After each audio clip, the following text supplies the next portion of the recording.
അൻവിൻ എന്ന് പറയുന്ന വ്യക്തിക്ക് 21 കാറില്ല എന്ന് പറഞ്ഞതും അൻവിൻ എന്ന് പറയുന്ന വ്യക്തി താമസിക്കുന്ന സ്ഥലം റെന്റഡ് ഔട്ട് ആണെന്ന് പറഞ്ഞതും ഒന്നും അൻവിനോടുള്ള വ്യക്തിവൈരാഗ്യം കാരണമല്ല. അതെ, ഇങ്ങനെ ഒരു വിധി എഴുത്തുണ്ടാകുമെന്ന് സ്വപ്നത്തിൽ പോലും വിചാരിച്ചല്ലോ. ചെറിയ കുട്ടികളായിട്ട് ഫോളോവേഴ്സ് കൂടുതലുള്ള 18, 19, 20, 21 വയസ്സുള്ള കുട്ടികളുടെ ഇടയിലോട്ട് അൻവിൻ കോഴ്സ് 400 രൂപയ്ക്ക് സെല്ല് ചെയ്ത് തുടങ്ങിയപ്പോഴാണ് ഞാൻ അൻവിനെ കോൾ ഔട്ട് ചെയ്തത്. എന്ത് ചെയ്യാം, വഞ്ചന എന്റെ രക്തത്തിൽ അലിഞ്ഞു ചേർന്ന് പോയാനിയാ. അൻവിന്റെ സ്കാം നമ്പർ 1, അവിടെയാണ് തട്ടിപ്പിന്റെ തുടക്കം. കെയർ ഹോംസിലോട്ട് ആൾക്കാരെ റിക്രൂട്ട് ചെയ്യുന്നതിന് വേണ്ടിയിട്ട് അവർക്ക് ജോലി വാഗ്ദാനം ചെയ്ത് 10,000 പൗണ്ട് അഥവാ 10 ലക്ഷം രൂപയാണ് അൻവിൻ കൈപ്പറ്റിക്കൊണ്ടിരുന്നത്. ചേട്ടാ, ഇത് വലിയ ശല്യമായല്ലോ. തനിക്ക് വേറെ ഒരു ജോലിയില്ലേ? നമ്മുടെ ഒരു പ്രധാന ജോലി ഇതാണ്.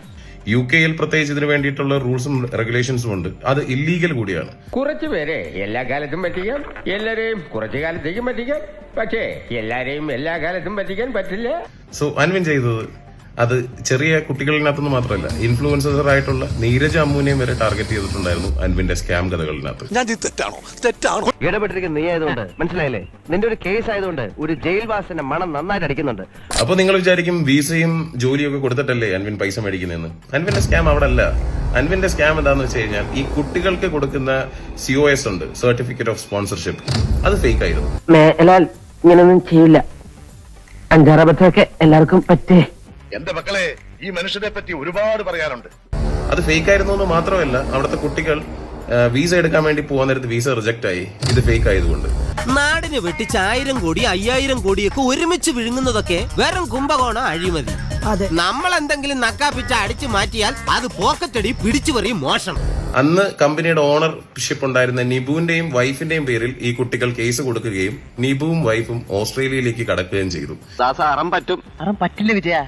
ഇപ്പൊ ആ കമ്പനിയുടെ 100% ഓണർഷിപ്പ് ഉള്ളത് അൻവിനാണ്. പണിയെടുത്ത് തിന്നണമെന്നൊക്കെ ആഗ്രഹമുണ്ട് സാറേ, പക്ഷെ പറഞ്ഞു പറ്റിച്ച് തിന്നാലേ വായിന്നിറങ്ങുള്ളൂ. ശീലായിപ്പോയി, മാറ്റിക്കോളാം. അതിന്റെ അക്കൗണ്ട്സ് ഒന്നും അൻവിൻ പുട്ട് ഔട്ട് ചെയ്തിട്ടില്ല, ഗവൺമെന്റിലോട്ട് ചെയ്യത്തതുമില്ല. ജാനുവരി വരെ അൻവിന് അതിനു വേണ്ടിയിട്ടുള്ള സമയമുണ്ട്. അതിങ്ങനെ തള്ളി നീക്കിക്കൊണ്ടിരിക്കുകയാണ് നിലവിൽ UK-ൽ അൻവിൻ. നീ ഒരു ഹിമാലയ ഫ്രോഡാണെന്ന് എനിക്കറിയാം, പക്ഷെ എന്റെ അടുത്ത് നമ്പർ ഇറക്കിയാലുണ്ടല്ലോ, നിന്നെ മടക്കി ഒടിച്ച് ചീട്ടി കൂട്ടും ഞാൻ. സ്കാം നമ്പർ 2, തട്ടിപ്പ് നമ്പർ 2, ഓട്ടോസ്പാ എക്സ്പ്രസ് എന്ന് പറഞ്ഞിട്ട് അൻവിന്റെ പല ബ്രാഞ്ചുകൾ പല സ്ഥലത്തുള്ള കമ്പനി. ആ കമ്പനിയുടെ പബ്ലിക് ഡോക്യുമെന്റിലെ സ്റ്റാഫിന്റെ എണ്ണം ഇത്രയാണ്. അൻവിൻ ഡിഫമേഷൻ കേസുമായിട്ട് വരണ്ട, ഇത് പബ്ലിക് റെക്കോർഡാണ്. ഇനി മേല ഇമാതിരി പോക്കൃതം കാണിക്കണം. ഒരു കാറും കുറച്ച് സോപ്പും പതയും വെള്ളവും കൊടുത്തിട്ട് അൻവിൻ എത്ര രൂപയാണെന്നറിയോ ഫ്രാഞ്ചൈസി എന്ന് പറഞ്ഞിട്ട് ചാർജ് ചെയ്യുന്നത്? 20,000 പൗണ്ട് അഥവാ 20 ലക്ഷം രൂപ. Scam accusation. പണി വരുന്നുണ്ടവറാച്ച. അൻവിൻ എന്ന് പറയുന്ന വ്യക്തി ഈ ഇടയ്ക്ക് ഒരു ഗിവ് അവേ നടത്തിയായിരുന്നു.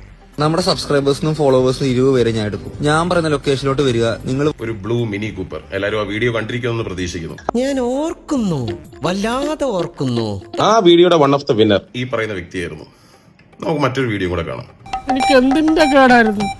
ഇത്രയും ദിവസം ഞാൻ വീഡിയോ ആയിരിക്കാനുള്ള മെയിൻ റീസൺ ഇതായിരുന്നു. Hi, my name is Sujil Shani.